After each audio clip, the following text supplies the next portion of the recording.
E se a história da criação de Adão, o primeiro homem, não fosse bem uma historinha simples, mas sim um verdadeiro drama cósmico?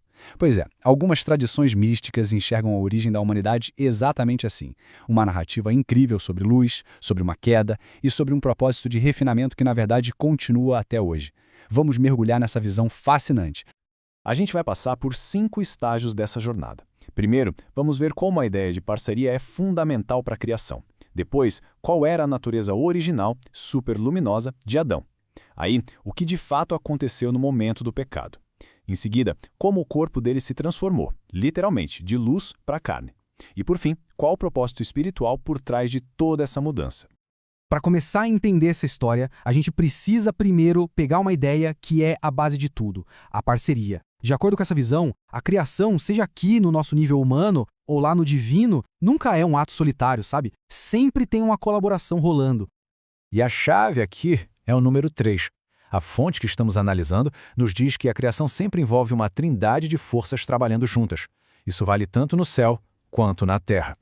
E aqui tem um paralelo bem interessante. Pensa só, uma criança é formada por 3 parceiros, né? O Criador, que dá o espírito, e o pai e a mãe, que formam um corpo. Da mesma forma, o primeiro Adão também foi criado por uma trindade celestial.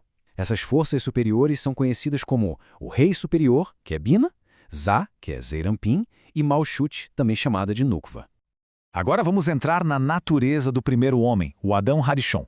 É super importante entender que a forma original dele era algo completamente diferente da humanidade como a gente conhece hoje.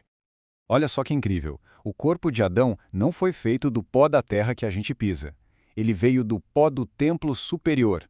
É uma substância espiritual, muito mais refinada de um reino celestial bem mais elevado, o chamado mundo de Beriá, ou seja, ele, na sua origem, não tinha nada a ver com o nosso mundo físico de Ásia. E para ter uma ideia do nível de luz que ele tinha, o texto usa essa imagem muito poderosa. Diz que a luz que saía do corpo de Adão era tão, mas tão intensa, que só o brilho do calcanhar dele já ofuscava a luz do sol e da lua juntos. Imagina! E de onde vinha essa luz toda? A alma dele, o espírito da vida, veio direto de Bina, a fonte divina do entendimento. Isso mostra a conexão direta que ele tinha com os níveis mais altos da criação. Ok, se ele era um ser tão elevado, o que foi que deu errado? Bom, agora a gente chega no ponto de virada, o momento crucial, o pecado de comer da árvore do conhecimento. Esse ato foi o gatilho para uma mudança cósmica gigantesca. A sequência é bem clara. Adão foi criado num estado de elevação espiritual máximo. Só que o ato de comer da árvore acabou manchando, digamos assim, a dimensão celestial de onde o corpo dele veio. Isso causou uma queda espiritual que foi sentida em todos os mundos, de cima a abaixo. Então, o ponto crucial é este. O resultado imediato do pecado foi a perda daquela luminosidade toda original e uma queda do seu status celestial. Ele desceu para a realidade física que a gente conhece. Vamos agora examinar como essa queda se manifestou fisicamente. A transformação do corpo de Adão foi algo profundo, passando de um ser de pura luz para um ser de carne e pele. É bom lembrar sempre, o corpo original de Adão era como uma roupa de pura energia espiritual. Era um reflexo direto da sua origem lá no alto. Depois da queda, foi preciso um corpo novo. A fonte descreve esse corpo como vestes de couro, que é basicamente o corpo físico que a humanidade herdou dele.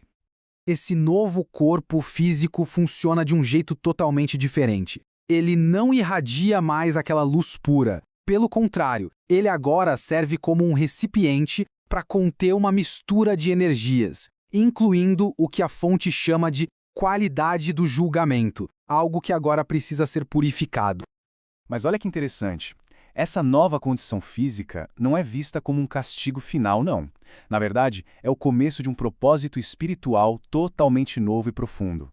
O processo de refinamento e correção. Esse processo tem um nome, Tikkun, que significa correção. É a missão contínua da humanidade. É o trabalho de lidar com essa mistura dentro de si e no mundo para conseguir separar e elevar as faíscas de luz que ficaram presas. As vestes de couro, então, nosso corpo, se tornam uma espécie de oficina de alquimia espiritual. A função conter essas energias misturadas para que a gente possa trabalhar com elas, separando o que é puro do que não é. É como refinar a prata, tirando ela do minério bruto. O texto até dá o exemplo de Enoque como um dos primeiros que teve sucesso nesse processo de Tikkun. Ele teria alcançado um nível de purificação tão grande que o Criador, como diz a passagem, o tomou para si. Isso tudo nos deixa com uma pergunta para refletir, né?